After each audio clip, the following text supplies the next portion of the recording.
नमस्कार बच्चों, मैं हूं हरी सर और आप देख रहे हैं मेरा यूट्यूब चैनल चलो कदम बढ़ाए। तो चलो चलते हैं मेंटल मैथ के नेक्स्ट क्वेश्चन पर। और बच्चों यहां पर हम सीख रहे हैं exponent and powers, chapter number 13। देखिए नेक्स्ट क्वेश्चन क्या कहता है। क्वेश्चन नंबर हम करने वाले हैं बच्चों यहां पर 34।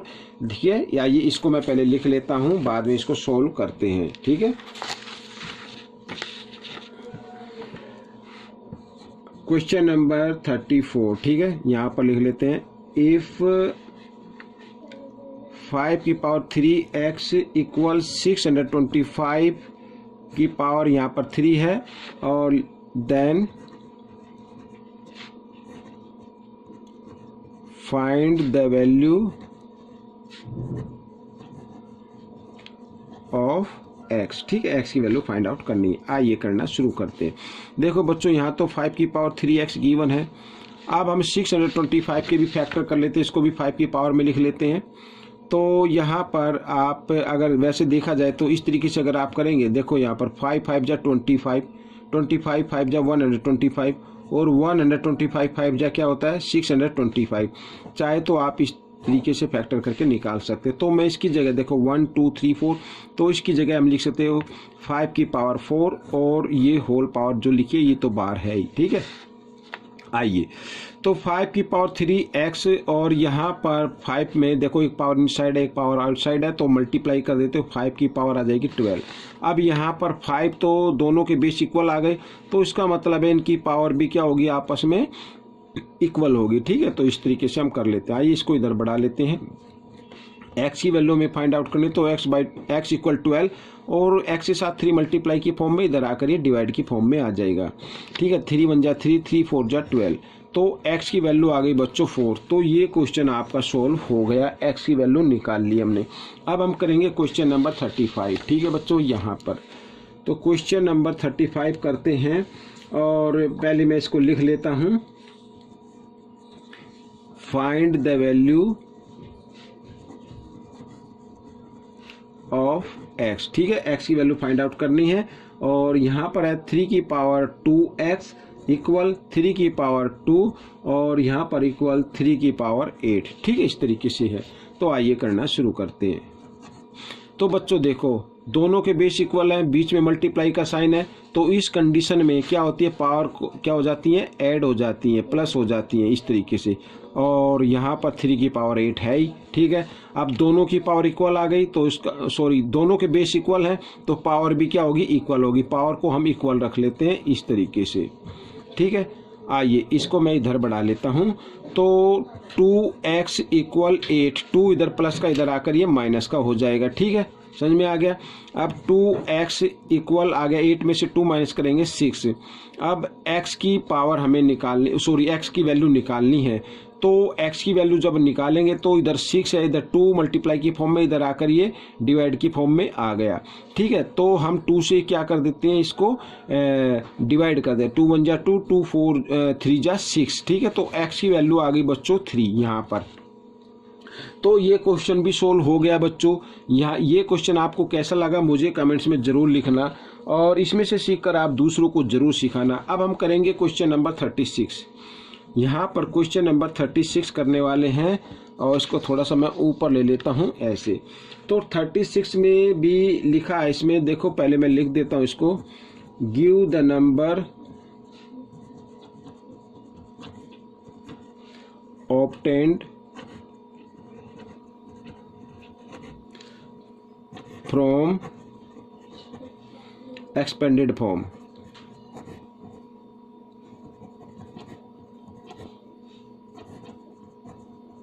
ठीक है। इस एक्सपेंडेड फॉर्म से कौन सा नंबर हमें मिलता है, हमें वो करना है। और क्वेश्चन भी लिख लेते हैं। 3 की पावर 3 इंटू 10 की पावर 4, और प्लस 6 इंटू 10 की पावर क्या है 3, और प्लस 6 इंटू 10 की पावर 2, और फिर है बच्चों प्लस 3 इंटू 10 की पावर है 1, और प्लस 10 की पावर है 0, ठीक है बच्चों। ये लिखा हुआ, इसको करना शुरू करते हैं। तो सबसे पहले बच्चों हम इसको क्या कर लेते हैं, एक्सपेंड कर लेते हैं। और 3 इंटू 10 की पावर 4 है ना, तो हम क्या करेंगे, इसके पीछे जितनी भी पावर है उतनी 0 लगा दो। 1 2 3 4, यहाँ पर 6, तो 6 10 की पावर 3 है तो इसके पीछे 3 जीरो लगा दो इस तरीके से, और यहाँ पर 2 जीरो लगा दो, यहाँ पर 1 जीरो लगा दो बेस को लिखते हुए, ठीक है बच्चों, इस तरीके से। और यहाँ पर 10 की पावर 0 तो इसका मतलब 1 है। अब हमें इसको ऐड कर देना है, ठीक है। देखो 1 प्लेस पर तो 1 है तो 1 का 1, 10 प्लेस पर 3 है तो 3 यूँ का यूँ, 100 प्लेस पर 6 है तो 6 यूँ का यूँ, 1000 प्लेस पर 6 है तो ये यूँ का यूँ, और 1 10 100 1000 और 10,000 प्लेस पर 3 है तो 3 यूँ का यूँ आ जाएगा। ये आपका आंसर आ गया। आप चाहे तो इसको ऊपर नीचे लिख के ऐड भी कर सकते हैं, ठीक है बच्चों। ये क्वेश्चन नंबर 36 था। आपको कैसा लगा मुझे कमेंट्स में ज़रूर लिखें। आइए अब हम करने वाले हैं क्वेश्चन नंबर 37, ठीक है। यहाँ पर क्वेश्चन नंबर 37 उसको देख लेते हैं पहले बच्चों। यहाँ पर इसको स्टैंडर्ड फॉर्म में करना है। देखो the distance of the moon from earth is, ठीक है बच्चों, यहाँ पर 3,84,000 kilometre express in standard form. इसको स्टैंडर्ड फॉर्म में एक्सप्रेस करना है। आइए करना शुरू करते हैं। तो बच्चों यहाँ पर देखिए डिस्टेंस लिखी हुई है, मैं लिख लेता हूँ। The distance of the moon from the earth, from earth लिख लीजिए, इज, यहाँ पर ठीक है, ये मैंने लिख लिया है किलोमीटर। इसको हमें क्या करना है, स्टैंडर्ड फॉर्म में चेंज करना है, ठीक है। तो आइए करना शुरू करते हैं। मैंने आगे नहीं लिखा है, शॉर्ट में समझा रहा हूँ। तो इसको स्टैंडर्ड फॉर्म में लिखना है तो आपको क्या करना होगा बच्चों, यहाँ पर 3.84, ठीक है बच्चों, यहाँ पर लिख लिया हमने 3.84 लिखना है और इनटू लगाना है 10, ठीक है। अब यहाँ से आपको, क्योंकि पॉइंट हमने यहाँ पे लगाया है ना, तो यहाँ से डिजिट काउंट करो 1 2 3 4 5, तो यहाँ पर लिख दिए 10 की पावर 5। ये हो गया स्टैंडर्ड फॉर्म, समझ में आ गया। ये हो गया स्टैंडर्ड फॉर्म। इसके आगे लिख देते हैं किलोमीटर, ठीक है। ये क्वेश्चन सॉल्व हो गया। अब हम करेंगे क्वेश्चन नंबर 38। तो क्वेश्चन नंबर 38 में लिखा है इफ, यहाँ पर x बाई वाई इक्वल है 5/3 और की होल पावर 3 है बच्चों यहाँ पर, और माइनस यहाँ पर है 5/3 की पावर क्या है 0, ठीक है, इस तरीके से। तो अब हमें वैल्यू जो फाइंड आउट करनी है, देन यहाँ पर मैं लिख लेता हूँ, then find the value of y by x लिखा, y बाई एक्स, ठीक है। ये मैं आपको दिखाता हूँ, ये देखिए, ये देखिए क्वेश्चन को, ठीक है। आइए करना शुरू करते हैं। बिल्कुल ही इजी है बच्चों, ये कोई ज़्यादा मुश्किल नहीं है यहाँ पर, ठीक है। अब देखो 5 की पावर है क्या बच्चों 3, तो यानी 5 को 3 टाइम्स मल्टीप्लाई करते तो आता 125, ठीक है बच्चों। और यहाँ पर 3 की पावर भी 3 मानी जाएगी, तो ये आएगा 3 × 3 × 3 यानी 27, ठीक है, माइनस। अब यहाँ पर बच्चों 0 लिखी हुई है पावर, ठीक है, 0, और जिस किसी की भी पावर 0 आती है तो बच्चों उसका मतलब क्या होता है, 1 होता है। क्या मतलब होता है, 1 होता है। यानी 5 को 0 से मल्टीप्लाई तो 0 आता है एक, तो आप इस तरीके से भी कर सकते हैं, और यहाँ पर ये आप 0 भी लगा सकते हैं, ठीक है। क्योंकि यहाँ पर 1 लगाएंगे तो माइनस करना पड़े, तो हम क्या करते हैं 0 लगा मान लेते हैं इसको। 5/3 की पावर 0 है ना। वैसे तो देखो आपको मालूम भी होगा कि अगर किसी की पावर 0 होती है तो उसका मतलब क्या होता है, 1 होता है। तो कहने का मतलब है अगर रूल से चले तो इसका मतलब क्या होगा, 1 या 1 होगा। आइए हम इसको आगे करते हैं। तो ये तो देखो लिखा x इक्वल y, तो x की वैल्यू जो है 125/27 है, ठीक है, ये दिया हुआ है। तो यहाँ पर बच्चों अगर रूल से चलते हैं तो अब इसके नीचे हम 1 ले सकते हैं, ठीक है।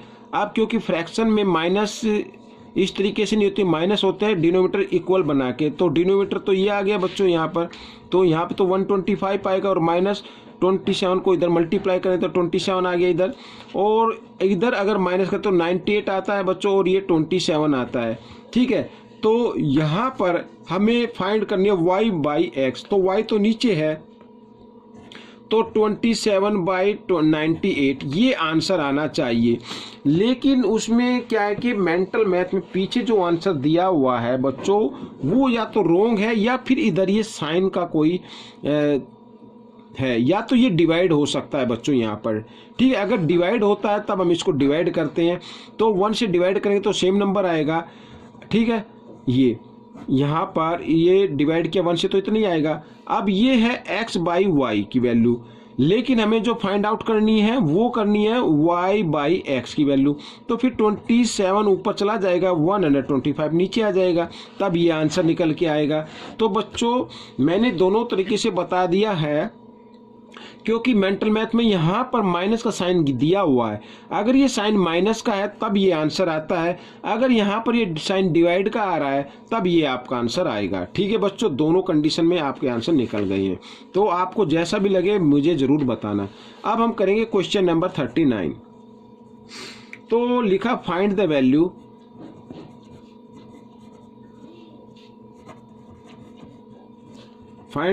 ऑफ, यहाँ पर बच्चों 3 की पावर -2 माइनस 5 की पावर -1 और इंटू 13 की पावर 0। देखो आगे ना फिर 0 यहाँ पर। आइए सोल्व कर लेते हैं। तो देखो बच्चों पावर को पॉजिटिव बनाना है तो इस बेस का रेसिप्रोकल कर देना, यानी 1/3 की पावर हो जाएगी 2 और माइनस यहाँ पर 1/5 की पावर हो जाएगी 1 लिखने की जरूरत ही नहीं है, ये आ गया बच्चों यहाँ पर, और इंटू 13 की पावर 0 है तो इसका मतलब आंसर क्या होगा 1। तो 1 को 2 टाइम्स मल्टीप्लाई करें तो 1 आएगा, 3 को 2 टाइम्स मल्टीप्लाई किया तो 9 आएगा और -1/5। ठीक है, इस तरीके से, और इंटू 1। आइए एलसीएम ले लेते हैं, 9 और 5 का 45 आएगा। अब 45 को 9 से डिवाइड करेंगे 5 पे जाएगा, 5 × 5 इस तरीके से, और इधर 9 आ जाएगा बच्चों। ठीक है, तो क्रॉस में भी आप मल्टीप्लाई करके करेंगे तो भी यही आंसर निकलेगा। तो अब 9 में से 5 माइनस कर दीजिए, -4 आ गया, इधर 45 आ गया, और 1 से मल्टीप्लाई करें तो इतना ही आएगा, यानी -4/45। ये आपका आंसर निकल गया बच्चों यहाँ पर। ठीक है, ये क्वेश्चन कैसा लगा मुझे कमेंट्स में ज़रूर लिखना। अब हम करेंगे बच्चों क्वेश्चन नंबर 40। ठीक है, क्वेश्चन नंबर 40 अब हम करने वाले हैं। मैं इस पेज पर आपको एक्सप्लेन करूँगा इस पर। क्वेश्चन नंबर 40, ठीक है, फाइंड द वैल्यू